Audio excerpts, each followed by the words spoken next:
Parfait, merci beaucoup. Gabriel Ouette, ESG Committee Chair, c'est à toi. Bonsoir à tous. Au nom des comités Tech et ESG, je vous souhaite la bienvenue au second panel de notre série Tech et ESG Data. L'événement ce soir a été conjointement organisé par Kim Mantel et Hervé Le Guen.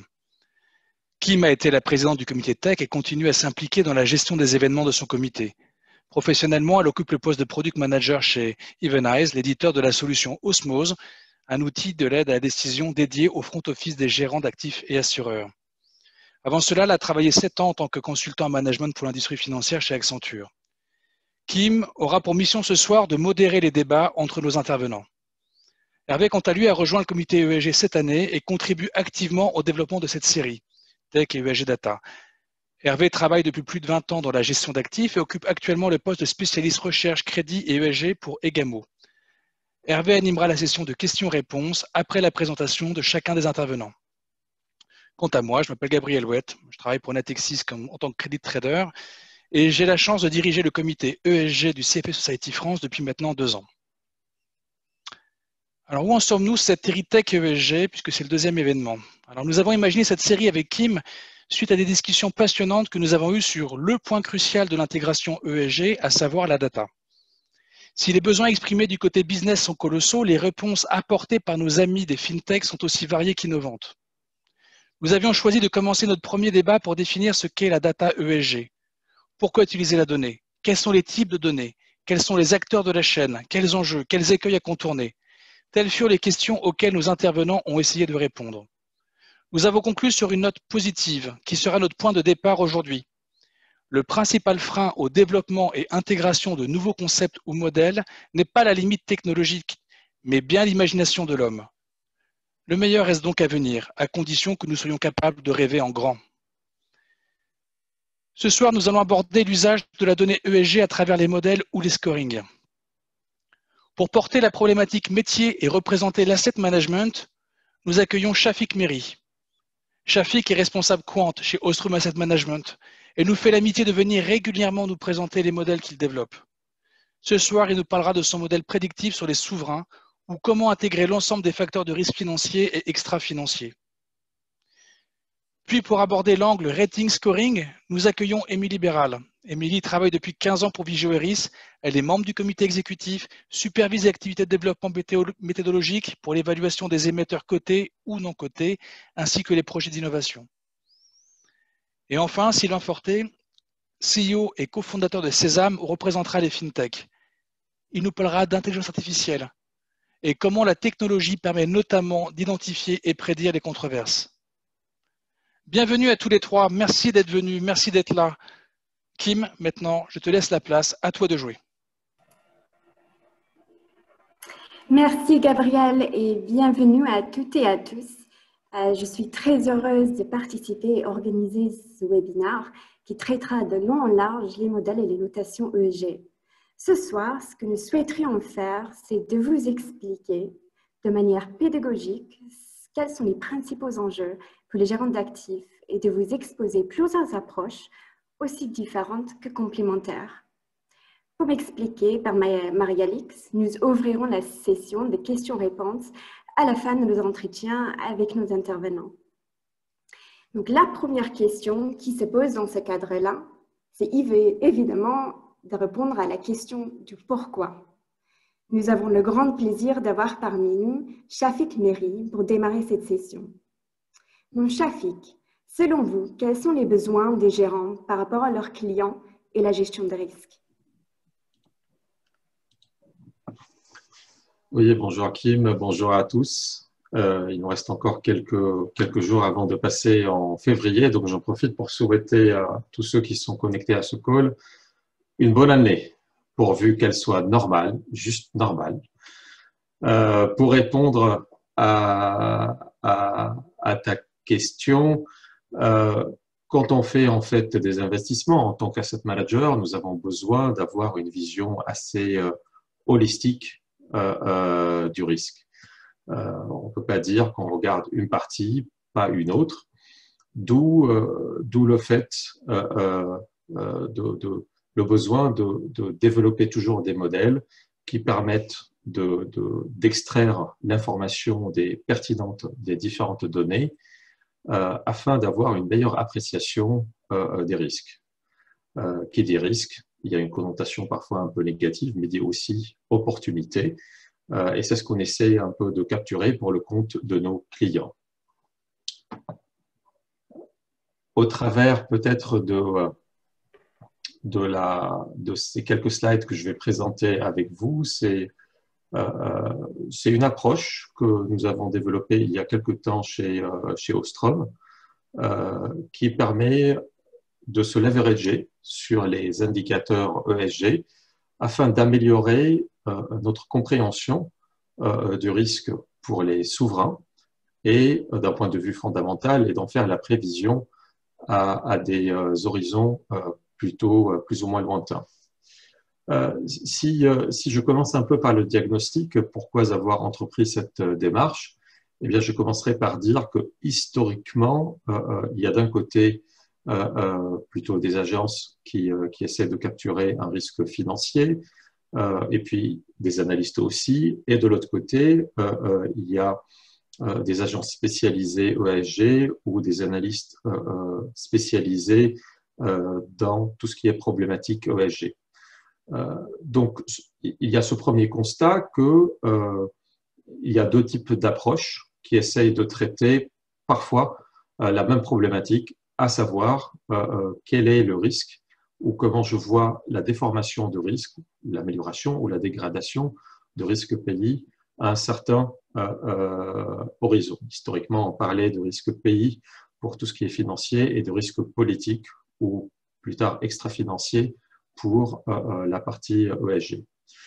Et puis, je me suis dit en fait que on a envie d'être holistique et pas dogmatique, de se mettre au-dessus de la mêlée, de prendre le meilleur des deux mondes et de prendre surtout ce qui est pertinent pour notre problématique, asset manager, bien dans ce cadre-là, à savoir comment se donner la meilleure appréciation de l'évolution de risque fondamental à long terme pour un souverain. Le deuxième constat, c'est un constat plutôt de type les approches utilisées. La plupart des approches pour apprécier le risque pour les souverains sont des approches basées, je veux dire, sur des scores et donc des moyennes pondérées. C'est bien, ça a l'avantage de l'interprétabilité, de la traçabilité, on arrive à comprendre comment ça marche. Il y a un bémol, c'est que ça fonctionne un peu comme des vases communicantes. Donc, une dégradation d'un critère peut être compensée par l'amélioration d'un autre critère. Or, nous pensons que les risques, en particulier qu'on essaie de capturer, ne sont pas de nature linéaire, qu'il y a des sauts, qu'il y a des non-linéarités, et que on ne peut pas toujours compenser un critère, un risque, par l'amélioration d'un autre. D'où le deuxième pilier de notre approche, c'est-à-dire d'aller sur des modèles non linéaires. Et là-dessus, l'approche par intelligence artificielle nous a paru parfaitement pertinente.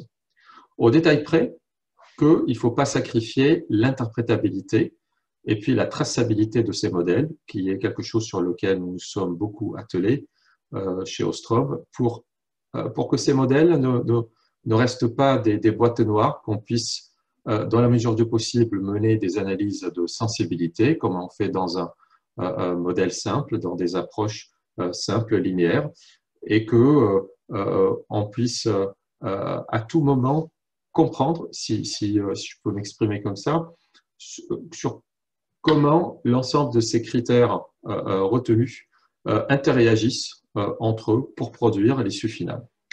Et puis, le dernier point, et non des moindres, quand on fait une prévision, on projette, on prévoit un chiffre. C'est un rating, c'est une proba, etc. Et donc, le risque, il est beaucoup plus riche, même si la tentation est grande de le réduire à un seul chiffre. Et ce que l'on aimerait faire, c'est plutôt vraiment de produire l'ensemble des probabilités sur l'ensemble des possibilités de demain.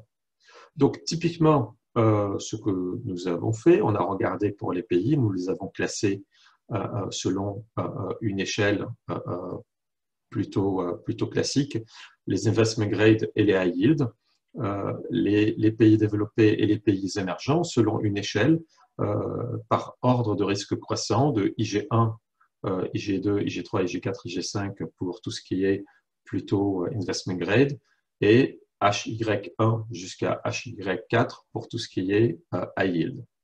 Et nous avons retenu comme variable informationnelle des variables, une première famille de variables économiques internes, donc typiquement la croissance, des variables financières ou de vulnérabilité externe, donc les réserves de change et ce genre d'informations, mais aussi des critères E, S et G, comme par exemple la gouvernance ou le contrôle de corruption. Et ce qu'on essaye à l'aide d'une approche d'intelligence artificielle, que j'aurai le loisir de vous la présenter dans les grandes lignes dans la slide juste après, d'essayer de prévoir à un horizon pluriannuel la dégradation ou l'amélioration de ces probabilités-là et comment le pays en question va-t-il connaître une amélioration ou une dégradation ou un statu quo. Un peut-être des principaux challenges au-delà de l'aspect data qui a déjà été traité dans une précédente session, dans un précédent webinaire au CFA Institute, c'est que quand on regarde l'évolution des variations de rating d'une année à l'autre, on s'aperçoit que principalement c'est un peu le statu quo qui domine quand on regarde l'ensemble des pays et sur un historique assez long. On appelle ça le biais laziness, du paresseux. Donc, il est très simple, j'ai envie de dire, de trouver un modèle qui explique très bien le statu quo. En revanche, nous, ce qui nous intéresse, c'est principalement les changements. C'est quand ça s'améliore, quand il y a un upgrade ou quand il y a un downgrade. Donc là, c'était pas mal de subtilités et j'ai envie de dire de difficultés techniques sur lesquelles l'utilisateur et la personne qui modélise doit être vigilante pour ne pas avoir des modèles complètement fallacieux. L'approche que nous avons retenue, on a testé plusieurs approches, et peut-être l'approche, celle qui nous donnait satisfaction le plus, qui était un très bon compromis entre qualité de la prévision ou hit ratio, la capacité à bien prévoir, l'interprétabilité et le fait de tenir compte des non-linéarités dans une approche d'intelligence artificielle, c'était un modèle d'arbre. Un modèle d'arbre, ça fonctionne, un modèle d'arbre aléatoire, et il fonctionne d'une façon simple. C'est comme un arbre, il y a des nœuds, il y a des branches, donc les variables vont être au niveau des nœuds, et en fonction de l'éval, ou plutôt la valeur que prend chaque pays sur ce critère-là ou ce nœud-là, on va partir à droite ou à gauche. Donc, dans l'exemple que je vous présente, l'idée, c'est de savoir si le véhicule devant moi, est-ce que c'est une voiture de police ou une moto. Eh bien, si on a 2 roues, eh bien, on va directement côté moto. Si on a 6 ou 4, si on a 6, c'est un camion de pompiers. Si c'est 4, eh bien, on regarde s'il y a une sirène ou pas pour distinguer si c'est une voiture ou une voiture de police. Eh bien, c'est des raisonnements similaires, ces règles de décision, d'association, qui vont nous permettre de classifier nos pays pour qu'à la fin, savoir chaque pays, au prisme des dizaines de variables retenues, quelle est la probabilité qu'ils connaissent un upgrade, un downgrade ou un statu quo.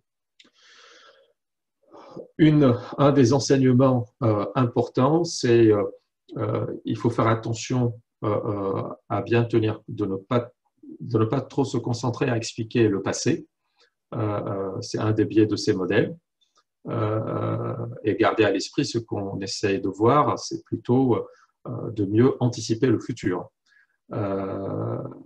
avec des caveats sur le fait des liens que peuvent exister non linéaires qui peuvent exister entre ces variables.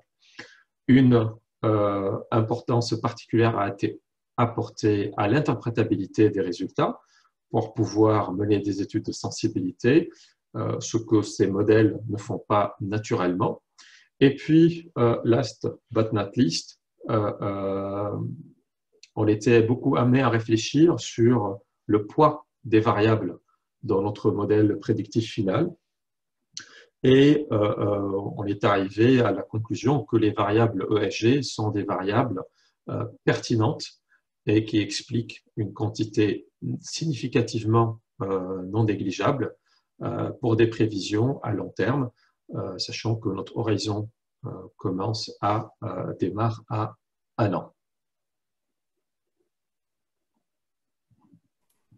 Merci Shafik pour cette présentation très complète et passionnante. Maintenant, pour comprendre la manière dont les agences de notation traitent le sujet, j'ai le plaisir d'accueillir parmi nous Émilie Béral. Émilie, bienvenue. Merci. Pourriez-vous nous décrire le modèle de notation de G de Vigio et la place que prennent les données ESG dans votre méthodologie? Oui, avant ça, en fait, je vais peut-être rapidement expliquer en fait les différents modèles en fait qu'on utilise au sein de l'agence. Celui que je vais présenter, en fait, c'est un modèle qui cherche à mesurer quelque chose de très spécifique. Donc, on appelle ça le ESG Assessment. Ça vise à mesurer la manière dont une entreprise est en capacité de gérer des facteurs de risque ESG et de ce fait de créer des opportunités à l'avenir pour pouvoir mieux appréhender ces risques. Au-delà de ça, on a un certain nombre d'analyses et de données en fait, qui sont livrées au marché, qui visent à justement alimenter un certain nombre de modèles qui peuvent être développés par ailleurs par nos clients investisseurs, gestionnaires d'actifs ou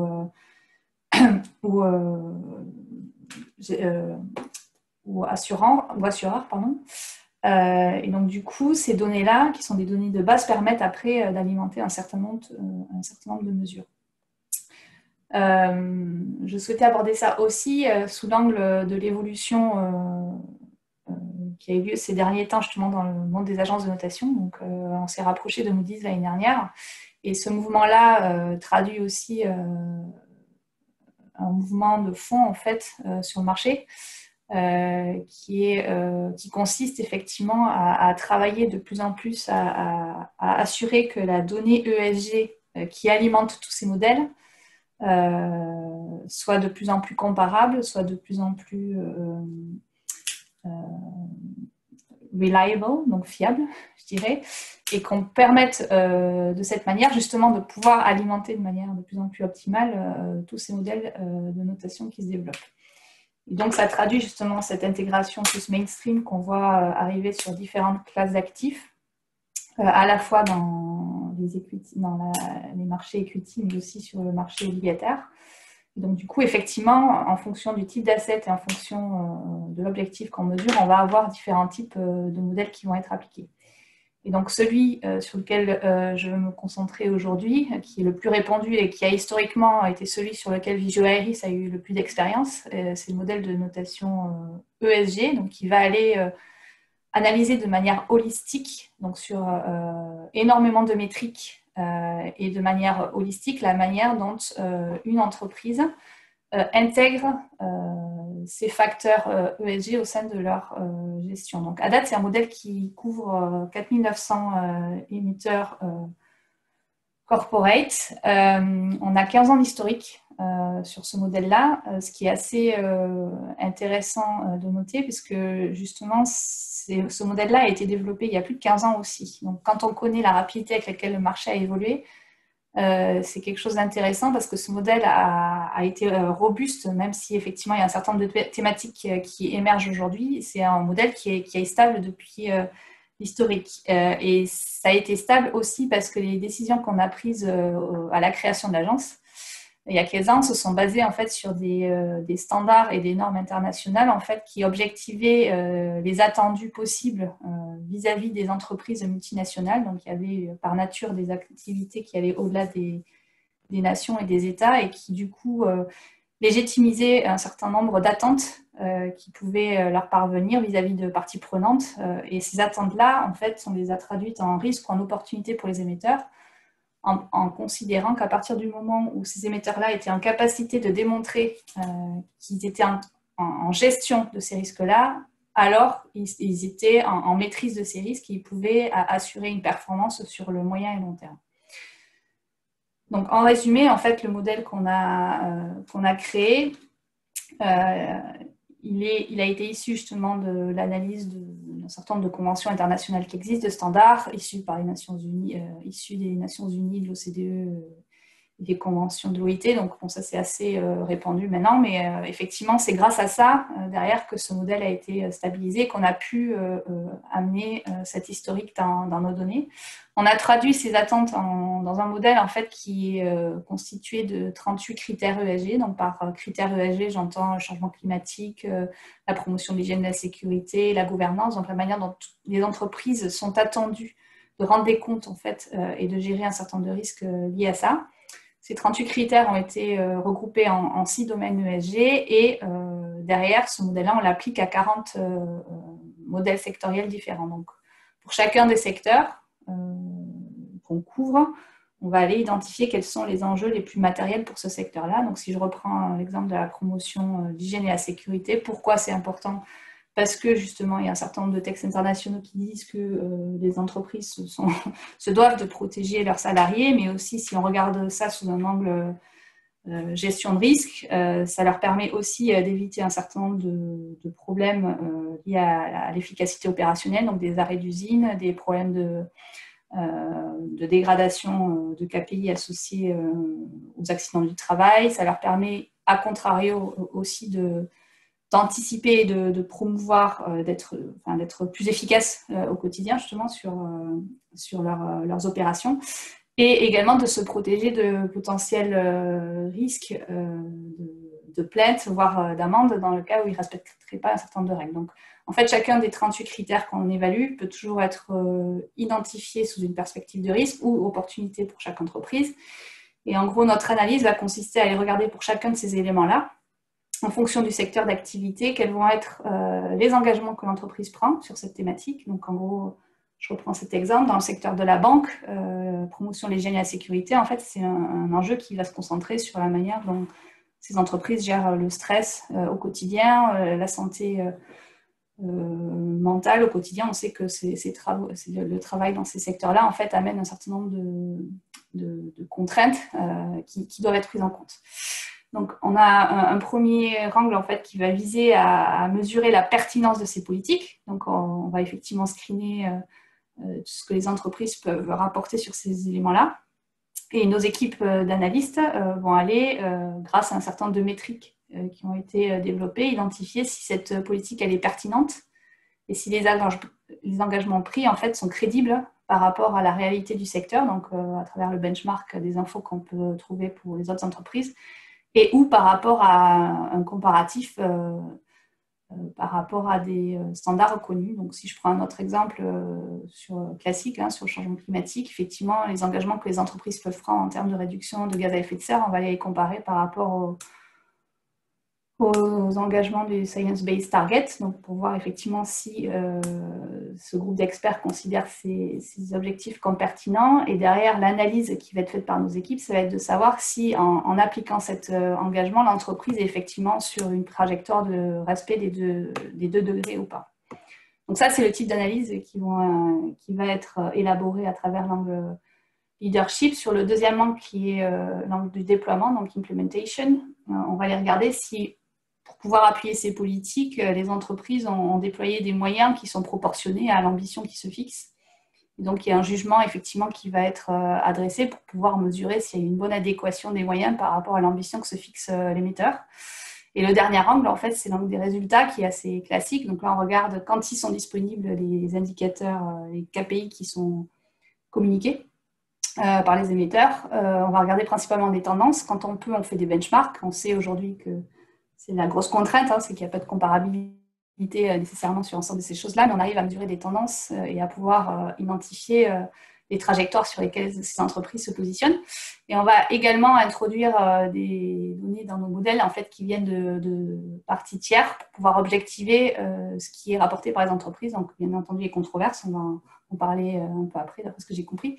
Mais effectivement, on a accès à un certain nombre d'outils et de technologies qui nous permettent justement d'identifier l'ensemble des controverses auxquelles sont exposées ces 1000 entreprises sous notre univers. Et on a une équipe dédiée qui screen au quotidien justement l'ensemble de ces événements, qui va les filtrer pour ne prendre que ceux qui sont pertinents d'un point de vue matérialité, ESG, et qui va aller les qualifier et les évaluer en termes de gravité, d'occurrence, donc voir si l'entreprise fait l'objet depuis des mois de controverses récurrentes sur un même sujet. Et du coup, ces éléments-là vont aussi alimenter l'analyse sur effectivement la manière dont on peut juger la stratégie de l'entreprise sur cette thématique-là, en considérant que si effectivement une entreprise qui a des engagements vraiment ambitieux et qui déclare avoir tous les moyens mis en place pour pouvoir déployer cette politique et gérer ses risques, en fait, au final, si on voit que de manière récurrente, elle fait l'objet de controverses critiques auxquelles elle ne répond pas, et du coup, ça peut dégrader notre évaluation. Donc voilà, donc ça, c'est le modèle et la structure, la réflexion qu'on applique sur nos 5000 valeurs. Et en sortie, en fait, on a un score qui permet de mesurer le niveau d'intégration des facteurs ESG qui se déploie sur une échelle de 0 à 100. Donc, plus une entreprise démontrera qu'elle est en capacité de pouvoir gérer ses risques à travers justement un déploiement d'informations d'une part, mais aussi de mesures qui permettent de démontrer que ces choses-là sont déployées, plus elle obtiendra un score qui sera élevé. Donc ça, c'est les éléments qui structurent notre modèle. Peut-être quelques éléments plus de détails sur les données qu'on utilise. Donc en fait, les données sont principalement issues du reporting des entreprises. Mais justement, comme je l'ai expliqué, on utilise aussi des bases de données supplémentaires pour pouvoir objectiver ces retours-là. Donc soit à travers des outils tels que Factiva et d'autres sources d'informations auxquelles on a accès. On a accès à la base Janes, justement, qui identifie les entreprises qui sont impliquées dans les controversées. Enfin, on a un certain nombre de bases de données en fait, qui nous permettent d'objectiver ça. On a des partenariats aussi avec des parties prenantes qui nous envoient des informations justement sur des controverses ou des cas qui peuvent être amenés à être analysés. Et on interagit aussi avec les entreprises dans le cas où les informations auxquelles on aurait accès ne seraient pas forcément suffisamment claires et ou également pour pouvoir nous faire un retour sur nos évaluations avant publication. Et les métriques qu'on utilise pour refléter, donc c'est bien différent de ce que vient de présenter Shafik, mais les métriques qu'on utilise, en fait, on a une combinaison. Donc en fonction, vous pouvez bien comprendre qu'en fonction des angles d'analyse, donc que ce soit sur la leadership, les engagements donc, qui sont déployés par les entreprises, on va être sur des éléments en fait qui vont être plutôt forward-looking. Donc, on va regarder quelles sont les ambitions que se fixe l'entreprise. Est-ce que ces objectifs-là sont pertinents? Est-ce qu'ils sont quantifiés? Est-ce qu'il y a des deadlines qui ont été fixées? Et aussi, s'il y a ces engagements-là sont pris au plus haut niveau des entreprises, puisqu'on sait maintenant de manière démontrée que plus ces sujets-là sont portés par le top management, plus on a d'assurance en fait que ces choses-là sont après derrière peuvent être déployées de manière plus efficace. Donc, on a des métriques justement qui sont forward-looking et on en a d'autres qui sont plus backward-looking. Donc, tout ce qui relève des controverses, effectivement, c'est du risque qui s'est matérialisé. On arrive à mesurer cette fréquence et cette occurrence en fonction des topics et des entreprises. Et du coup, au niveau des secteurs, on arrive à modéliser ces choses-là et on peut anticiper que potentiellement une entreprise, effectivement, qui serait dans un secteur qui commence à être exposé à ces choses-là, va avoir un risque en fait, qui va s'amplifier sur ces thématiques dans les années qui viennent et on va être beaucoup plus attentif à la manière dont elle anticipe et en capacité de gérer un problème potentiel sur ce sujet-là. Voilà, donc on fait face, en fait, ça fait 30 ans qu'on fait ce métier. Donc on fait face aujourd'hui à une grosse transition, j'en parlais avec le rapprochement avec Moody's, et on voit aujourd'hui qu'on a accès, on vit un tournant en fait dans notre métier. Donc notre métier, pendant plus de 30 ans, ça a consisté principalement à aller chercher la bonne info puisqu'elle n'était pas disponible. Donc ça a nécessité énormément de travail. Donc, on faisait à la fois le travail de chercher l'information, de la collecte, de l'analyse, pour pouvoir après produire nos scores et nos ratings. Maintenant, c'est en train de basculer. On se concentre de plus en plus sur l'analyse parce que justement, cette donnée est de plus en plus accessible. Il y a encore beaucoup de chemin pour qu'elle soit plus accessible, mais les mouvements et les changements actuels au niveau européen, je pense qu'on vont dans le bon sens pour ça. Et puis, d'autre part, on a aussi accès, comme on l'évoquait jusqu'à présent, à des nouvelles technologies qui nous permettent d'aller collecter cette information de manière beaucoup plus efficace. D'une part, et puis d'accéder aussi à d'autres modèles d'analyse qui permettent de projeter des scores et ou des indicateurs là où l'information manque. Donc du coup, on est en capacité aujourd'hui de rated the unrated, comme on dit, grâce à justement cette historique de données qu'on a. Donc on est en capacité d'aller projeter des performances ESG sur des émetteurs qui, malgré le fait qu'elles ne communiquent pas des informations par rapport à leurs caractéristiques économiques, et ou de localisation géographique grâce à notre historique et puis aussi grâce à ces technologies et cette expérience amenée par Moody's, on arrive maintenant à projeter des modèles qui nous permettent d'anticiper la manière dont cette entreprise-là peut se comporter en matière de...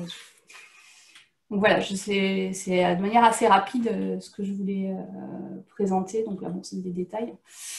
Et peut-être pour donner quelques perspectives, en fait, j'ai parlé effectivement des modèles. Donc, l'ESG Score Predictor, c'est un peu ce que j'ai évoqué, justement, donc sur la capacité, grâce à notre historique de données, de pouvoir projeter des modèles ESG sur des entreprises non notées ou des petites et moyennes entreprises aussi, qui est un marché sur lequel énormément d'acteurs souhaitent maintenant aller pour pouvoir identifier les risques dans leur chaîne de valeur. Donc,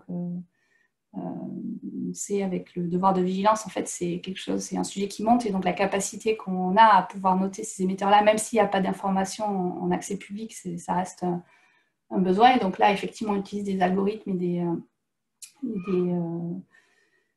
des modèles qui nous permettent de projeter ces scores-là. Et puis, on a également de plus en plus accès à de la donnée spatiale, en fait, donc des données satellites qui nous permettent justement quand je parlais justement d'analyse de controverses, en fait, grâce à ces données spatiales, on peut aller quasiment identifier au quotidien quelles sont les émissions effectives qui ont été produites par des sites qu'on peut rattacher par ailleurs à des entreprises. Donc là, on est sur vraiment la prochaine étape, je dirais, en matière de data ESG, mais c'est des sujets qu'on analyse et en fait qu'on est en train d'investiguer pour pouvoir compléter justement ces mesures qui aujourd'hui dépendent beaucoup en fait de la disponibilité que les entreprises peuvent fournir. Voilà. Oui, donc je pense que c'est très clair pour nous que le rapprochement avec Moody's a fait que vous avez accès à beaucoup plus de données, des évolutions technologiques. C'est une vraie tremplin, bien en effet, pour vous. Et nous allons sans doute vous suivre de très près dans les prochaines années pour voir comment tout ça va se matérialiser. Donc, enfin, place à la FinTech du jour. Merci beaucoup, Émilie. Pour la FinTech, nous avons le plaisir d'avoir parmi nous Sylvain Forté, qui a fondé la société Sésame, qui utilise des technologies d'intelligence artificielle pour analyser en temps réel les controverses et créer des notations ESG à partir de milliards d'articles et de messages issus du web. Donc, bienvenue Sylvain. Merci beaucoup Kim pour l'introduction et merci pour l'invitation. Je suis très honoré d'avoir l'occasion de participer. Je ne suis pas porteur du CFA moi-même, mais j'admire beaucoup ce que représente le diplôme. Merci. Donc, je vais vous laisser la parole pour nous parler de l'activité de Sésame et notamment comment vous utilisez l'intelligence artificielle dans vos analyses ESG. C'est à vous. Avec plaisir. Merci beaucoup. J'ai partagé mon écran. Je voulais vous montrer aussi quelques informations pour répondre à une question qui est un petit peu centrale dans ce qu'on fait. C'est quel est l'intérêt du Big Data dans l'analyse ESG de manière globale et comment est-ce qu'on peut apporter de la valeur par rapport à des acteurs comme présenté Émilie par rapport à Vigeo qu'est-ce qu'on peut apporter comme information qui est complémentaire en fait à ces sources de notation. Alors pour vous donner un petit peu de contexte, Sésame, c'est une société qui a été créée maintenant il y a 6 ans et qui compte 50 personnes et qui spécialise dans une technologie qui s'appelle le Natural Language Processing. Le Natural Language Processing, c'est en fait le traitement du texte, le traitement de la langue de manière automatique. Et ça a pour objectif de comprendre des articles, des messages et des posts de différentes sources du web de manière à aller automatiquement leur attribuer des scores, en fait. Ce qui est tout à fait adapté à ce qu'on va chercher à faire en ESG. On travaille beaucoup dans ce cadre-là aussi avec du machine learning et notre équipe est essentiellement basée en France, mais aussi des bureaux à New York, à Tokyo et en Tunisie. Alors, pour rentrer un petit peu plus dans le détail dans ce que la technologie permet dans ce cadre-là, on a un outil qui s'appelle Text Reveal, qui est notre base d'analyse de texte, qui permet d'aller capter ce qui se passe sur le web et d'aller transformer les informations qu'on va obtenir en différentes formes de facteurs. La première chose qui est importante et je pense qui est cruciale pour adresser cette question un peu globale du pourquoi le big data dans l'ESG, c'est que cette base, elle est immense. On a une base qui est gigantesque, qui est l'une des plus grandes du monde, qui compte plus de 12 milliards d'articles et messages, plus de 3 millions de sources et qui inclut des informations issues de news financières, comme on va retrouver sur Factiva par exemple, mais aussi de sources de données extra-financières, de blogs, de forums, de réseaux sociaux, de plateformes de trading social, pour aller au tout démarrage de la controverse sans attendre que celle-ci ne devienne mainstream. C'est un sujet qui pour nous est assez essentiel dans l'ESG, c'est chercher un indicateur qui est le plus leading possible, chercher un indicateur au moment où il arrive. Exemple typique, Panama Papers, première source de publication du scandale des Panama Papers, c'est Reddit, l'une des fameuses sources sociales sur lesquelles l'information a été partagée par un lanceur d'alerte. Donc 12 milliards d'articles, 3 millions de sources et 12 ans d'historique. Cet historique de données web sur lequel on peut aller construire des indicateurs au cours du temps parmi toutes ces sources de données. Le deuxième intérêt et le deuxième élément crucial pour nous en big data pour l'ESG, c'est aussi la notion de coverage. Le fait que ce data lake soit très gros, ça permet aussi d'aller couvrir un très grand nombre de sociétés, bien au-delà de ce qu'on peut faire avec une analyse qui est plutôt manuelle, avec évidemment les contraintes que ça implique aussi, mais ça veut dire que plutôt que d'aller couvrir 5, 10, 15, 20, 40 000 sociétés, on couvre à peu près 3 millions de sociétés. Et on peut rentrer dans des sociétés pas seulement cotées, mais également dans des sociétés privées.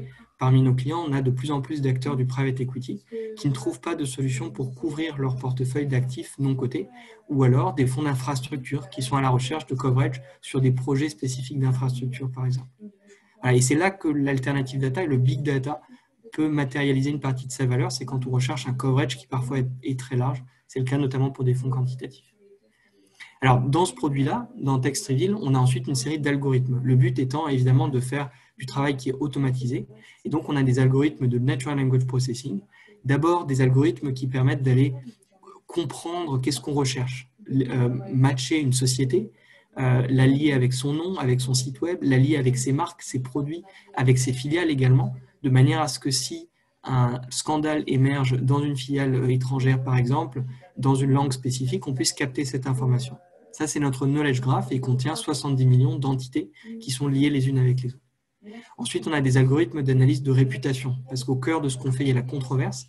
Et la controverse, c'est souvent des éléments qui sont négatifs, des éléments sur lesquels des gens vont exprimer de la peur, vont exprimer de la colère, vont exprimer un comportement ou une opinion spécifique. Et donc, on a une gamme d'algorithmes d'analyse de sentiments et d'émotions qui permettent d'aller comprendre dans un article qu'est-ce qui est exprimé en termes d'opinion ou en termes de sentiments.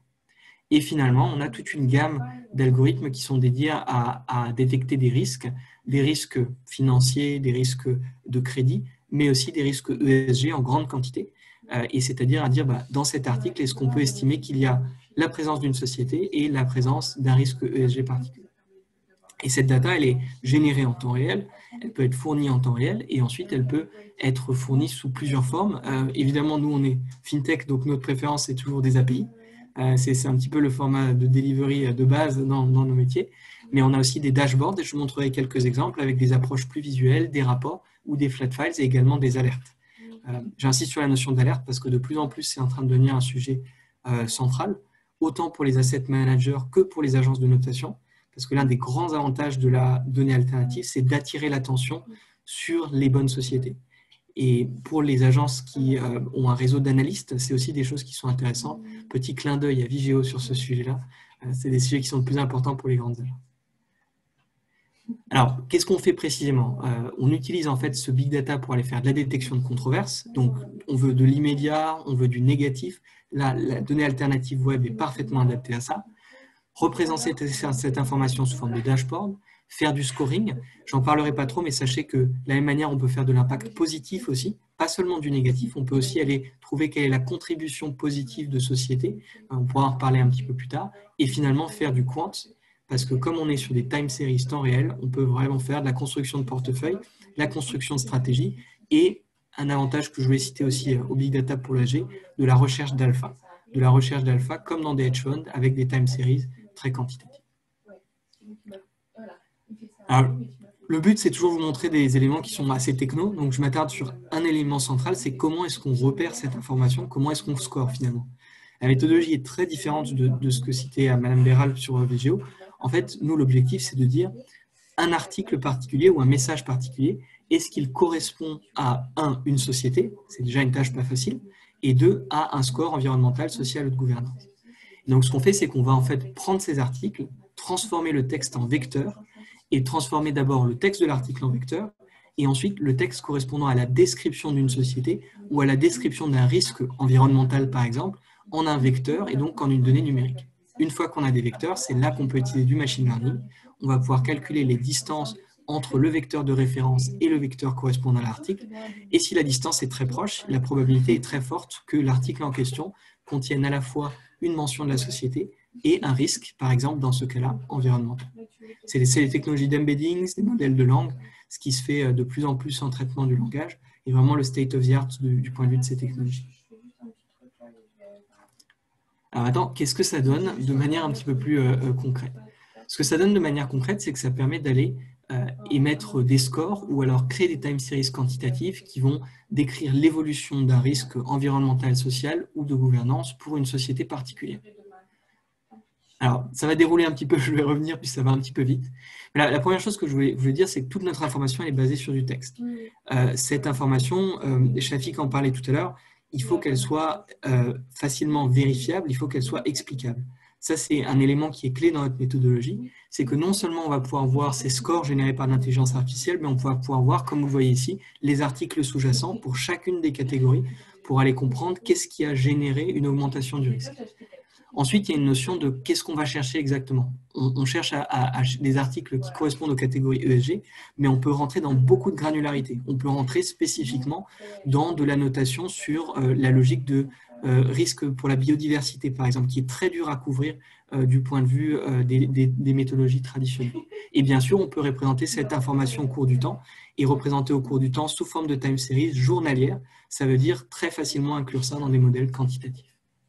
Voilà, l'exemple ici, c'est Wirecard, vous l'aurez peut-être reconnu, énorme risque de gouvernance bien sûr identifié, réaction très rapide à ce risque et également, vous le verrez là quand le graphe va revenir, early signal, parce qu'en fait ce score de gouvernance il est matérialisé bien avant l'explosion du risque.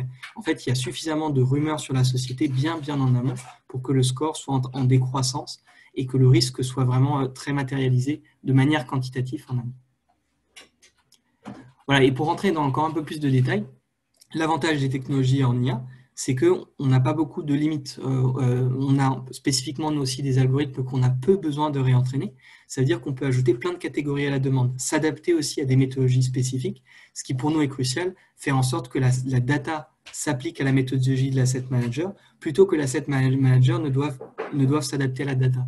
Et si vous voyez 100 catégories de risques différentes, qui sont créées à partir chacune d'une description ou de mots-clés spécifiques, ça va du risque nucléaire à, dans le cadre de Wirecard, spécifiquement les risques liés à l'audit, du scandale réputationnel, la banqueroute, ou alors des risques plus spécifiques que je ne citerai pas ici, sociaux, sur Wirecard. Donc on peut rentrer dans des thématiques extrêmement particulières et il n'y a vraiment pas de limite. On peut aller dans une granularité qui est très forte. Donc c'était pour revenir sur toutes les différentes choses, les différents avantages un petit peu. Et encore une fois, cette donnée-là n'a pas pour objectif de remplacer de la donnée ESG reportée par les entreprises. Par contre, c'est un vrai complément d'information qui a un coverage extrêmement large. On peut couvrir toute société, tout projet d'infrastructure. On peut même couvrir des dirigeants et évidemment des pays. C'est de la donnée qui est très temps réel. Je vous montrerai un dernier slide là-dessus. Donc, qui est extrêmement leading en termes d'indicateurs. C'est de la donnée qui est très adaptée pour des analyses quantitatives aussi parce que facile à intégrer dans les modèles. Et c'est de la donnée qui est à propos des sociétés, donc très objective au sens où il s'agit de ce que les gens disent de la société, pas de ce que la société reporte. Donc c'est plein de petites choses qui rendent cette donnée de plus en plus cruciale et de plus en plus utilisée. Allez, je voulais juste vous dire un dernier mot, et ça c'est plutôt pour les quants qui nous écoutent aussi. Le sujet du lag dans l'actualisation des données, il est de plus en plus crucial aujourd'hui pour l'industrie. Je voulais vous montrer un exemple, notamment sur Wirecard, sur lequel on voit le cours à gauche et on voit à droite, pendant la période spécifique de l'annonce du scandale, les indicateurs ESG. La donnée alternative, ça va très vite. Donc, c'est actualisé des semaines, parfois des mois, avant les indicateurs un peu plus traditionnels. Et c'est aussi en ça que la donnée est utile, autant pour les asset managers que pour les agences de notation, parce qu'elle arrive tout de suite. Et ça, c'est un élément qui est de plus en plus crucial quand on veut mixer de l'ESG, y compris long terme, avec de l'analyse de risque un peu plus temps réel. Alors, c'est notre philosophie et c'est la manière dont on fonctionne. C'est des technologies qui sont très adoptées aujourd'hui, de plus en plus, et qui ont des avantages aussi. Donc, on est ravis de continuer à travailler avec beaucoup d'acteurs sur ces sujets. Ben, merci Sylvain, c'est vraiment très passionnant et vous avez sûrement fait rêver pas mal de nos spectateurs. Maintenant que nous avons vu d'ensemble les différentes approches de nos intervenants, je propose que nous passions à la session questions-réponses avec mon collègue Hervé. Hervé, c'est à toi. Merci Kim et merci à tous les intervenants, donc Émilie, Sylvain et Shafik, c'était très intéressant. Je suis sûr que le public de ce webinaire a plein de questions à poser, donc n'hésitez pas à rentrer vos questions dans le fil de la discussion. Je vois qu'il y en a déjà deux. J'aurais voulu commencer pour lancer les questions par une première. Donc, on avait vu lors de notre premier webinaire les difficultés que peuvent rencontrer les données ESG. Donc, elles peuvent être non exhaustives, hétérogènes ou discontinues. Comment traitez-vous ce problème dans vos modèles de notation? Qui veut commencer? C'est ouvert. Je peux commencer si vous voulez. Oui, il y a un point important qui a été souligné par Sylvain et aussi, c'est la qualité de la donnée, c'est quelque chose d'important. En termes de modélisation, j'ai envie de dire, rien ne se crée, rien ne se perd, tout se transforme. Donc, si on fait du garbage in, on va avoir du garbage out. Et on peut appliquer les méthodes rocket science, les plus avancées. Si la donnée ne comprend pas l'information, vous n'allez pas pouvoir lui soutirer que du fallacieux. Et ça sera même dangereux dans ce cas. Donc, la donnée, c'est quelque chose de très important. En matière, il y a le sujet du lag, mais je laisserai bien volontiers à Sylvain le soin de le développer. Un papier récent du MIT soulignait à quel point parfois il peut y avoir divergence sur un même indicateur entre plusieurs sources d'informations. Donc il convient d'être particulièrement vigilant sur ce point. Pour ma part, moi je m'appuie sur des sources de données publiques, vérifiées, matérielles, validées par une recherche académique et par un retour d'expérience des intervenants qualifiés sur le sujet, gérants ou analystes ESG. Voilà. Côté agence de notation, pour une mesure qui est différente, effectivement, la donnée quanti, en fait, ce n'est pas une fin en soi, c'est un des éléments qui est regardé. Donc, du coup, quand effectivement on fait face à la grosse difficulté que les entreprises ne rapportent pas selon les mêmes définitions, les mêmes périmètres, etc., en fait, on collecte l'information telle qu'elle est rapportée par les entreprises pour la livrer telle qu'elle aux investisseurs et qu'ils sachent exactement qu'est-ce qui a été rapporté par l'entreprise. Et quand on analyse ces données, donc il y a une différence entre la donnée et puis la manière dont on l'analyse, là, du coup, effectivement, nos métriques en fait, permettent d'avoir une comparabilité sur les éléments qualitatifs et ou quantitatifs qui peuvent être des éléments de tendance, qui nous permettent de dépasser ce problème, effectivement, de la comparabilité des données et de l'homogénéité des informations.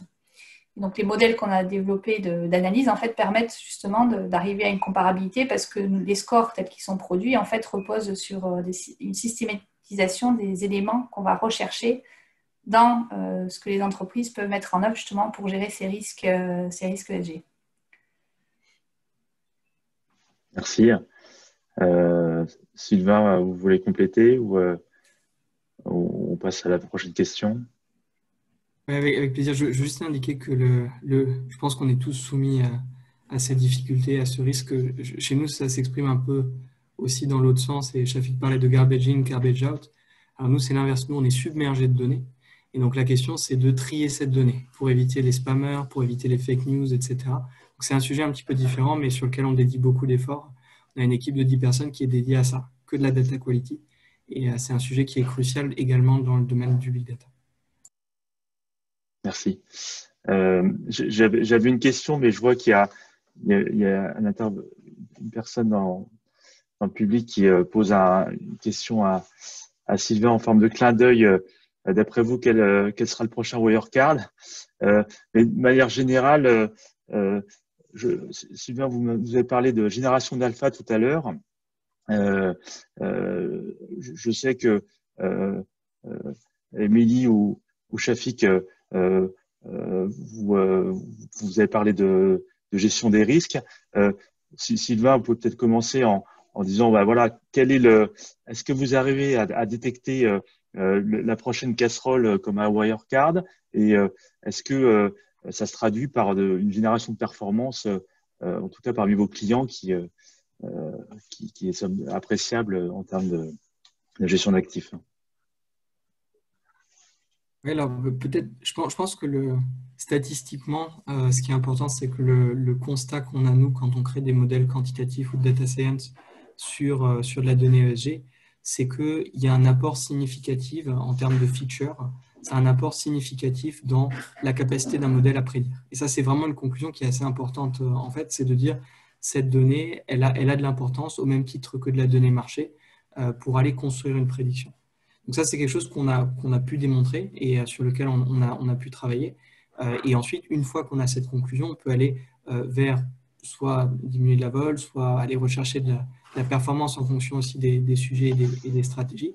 Mais on a effectivement des stratégies sur lesquelles on a pour objectif de maximiser de la performance en exploitant ce risque ESG à la hausse comme à la baisse. Wirecard, c'est un potentiel sujet de profil pour des hedge funds qui shortent et donc pour certains de nos clients. Donc ça, c'est quelque chose qui est démontré et qui est vraiment une bonne chose. C'est que cette donnée à ESG, elle a un réel impact sur la qualité d'une prédiction et un vrai pouvoir prédictif. D'accord. Émilie ou Shafik, vous avez prévu des Wirecard également dans vos modèles?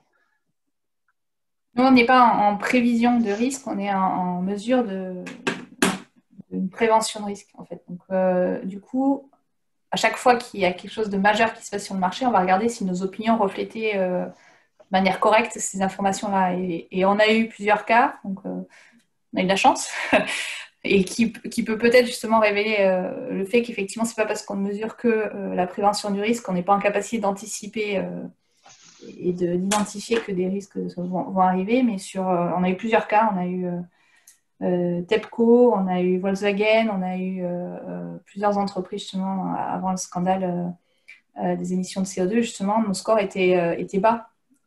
Et sur la gouvernance aussi pour TEPCO, c'était un élément majeur. Sur BP, c'est des éléments où effectivement sur un certain nombre de sujets liés aux audits internes, on avait des scores qui étaient très bas. Aussi liés justement à ces signaux extérieurs où on voyait des controverses récurrentes sur certaines thématiques, mais ça ne voulait pas dire qu'on pouvait prédire que ce risque-là arrivait à ce moment-là. Donc, savoir si c'est prédictif, je ne sais pas, mais en tout cas, ce qu'on démontre en fait avec nos mesures à nous, donc avec ces modèles-là, c'est que les entreprises en fait qui ont les plus hauts scores en matière d'ESG, en fait, on démontre en situation de crise en fait qu'elles ont une résilience qui est meilleure. Donc, on n'arrive pas à démontrer qu'elles sont surperformantes, mais en tout cas qu'elles sont plus résilientes. donc voilà, bon, après, je pense que ces sujets-là, en fait, on les travaille avec des partenariats académiques. C'est eux, en fait, qui font ces études de manière indépendante en utilisant nos bases de données. Mais au quotidien, c'est comme ça aussi qu'on arrive à voir si nos modèles, effectivement, apportent de la valeur, en fait. Merci. Je sais, Chafik, que vous ne regardez pas les sociétés privées, mais parmi les États, est-ce que vous avez réussi à détecter des défauts ou des risques extrêmes qui ont pu arriver par le passé? Oui, alors c'est vrai que dans ce que je vous ai présenté, j'ai parlé que du souverain. Chez Ostrom, et depuis des années, nous avons une approche d'intégration sur les privés. Donc, on a la chance d'avoir une équipe d'analystes crédits de grande qualité et qui, depuis pas mal de temps, intègrent de l'information en provenant de la sphère ES et G à leur appréciation du risque des sociétés qu'ils suivent. Juste un mot, peut-être avant de répondre spécifiquement à une question d'exemple. Il y a une différence entre pointer un risque et sa matérialisation.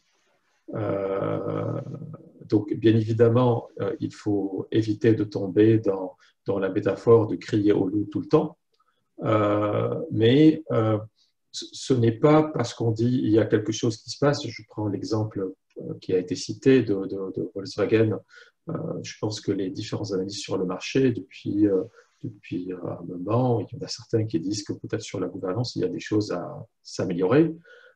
Ce n'est pas que ça va forcément se traduire par un problème majeur, et j'ai envie de dire peut-être tant mieux pour nous tous.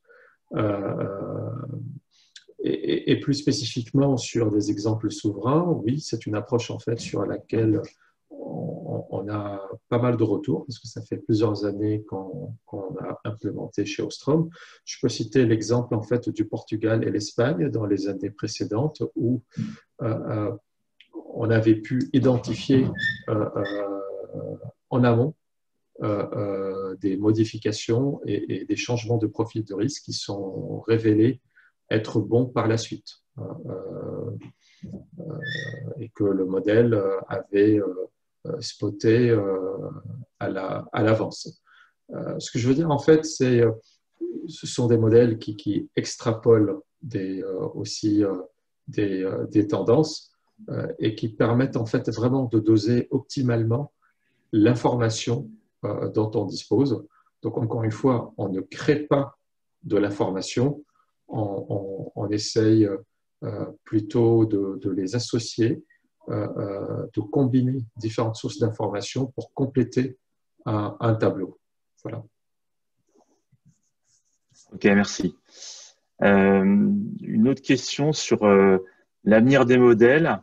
Donc, une question qui indique que voilà, il y a des sociétés d'assurance, de banques, gestionnaires d'actifs qui ont leur propre modèle. Il y a des agences diverses qui ont chacun leur modèle avec un phénomène que l'on voit de concentration.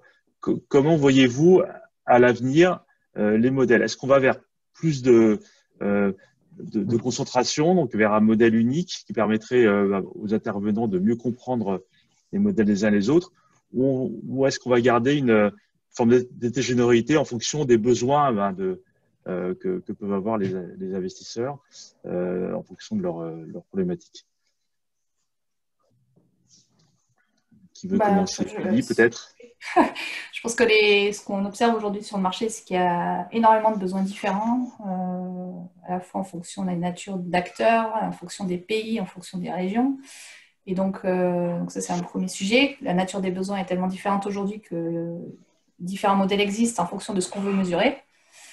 Premièrement. Deuxièmement, si on parle purement des scores ESG, des notations ESG à proprement parler, mon opinion, c'est qu'on va bien sûr vers une homogénéisation des données en fait, qui vont être apportées et utilisables par des agences pour après fournir des opinions qui, elles, seront basées sur des modèles qui seront spécifiques aux agences. C'est ce qui est arrivé sur les marchés financiers. Donc, après, c'est le métier, je pense, des agences de notation ESG, justement, de fournir des modèles en fait, qui permettent de mesurer quelque chose selon un process et une méthode en fait, qui peut faire sens pour certains acteurs. Donc, moi, je ne crois pas trop à l'idée qu'il y aura une machine unique en fait, qui dira ce qui est une bonne performance ESG. Je pense qu'on continuera à avoir différents modèles. Mais par contre, ce qui va venir, justement, c'est le fait qu'il y aura une réponse donnée à ce besoin crucial aujourd'hui d'avoir des informations qui soient plus homogènes et plus cohérentes en fait en matière de données. Oui, on le voit avec les réglementations qui vont pousser vers plus de standardisation. Yes. Sylvain ou Shafik, vous avez un point de vue proche de celui d'Émilie? Oui, alors on voit, et là c'est plutôt un sujet M&A, mais énormément de consolidation quand même dans le marché à la vitesse de l'éclair, qui laisse à penser que qu'il est possible qu'il n'y ait plus que quelques acteurs au bout du compte, comme c'est un peu le cas finalement pour la donnée marché, hein, Bloomberg, Refinitiv, etc. Et finalement une sorte d'oligopole qui se crée autour de ça. Ça a l'air d'être la direction que ça prend plutôt que beaucoup d'agences indépendantes. Après, le ESG est encore un petit peu différent de la data marché parce que moins objectivable. Donc, il y a des chances que même tout à la fin du processus de consolidation, qui reste une diversité d'indicateurs un peu plus grande. Merci. Shafik, si vous voulez compléter, sinon on peut faire une dernière question.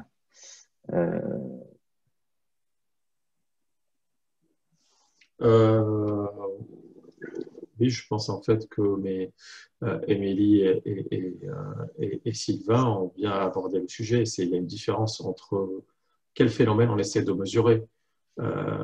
Pour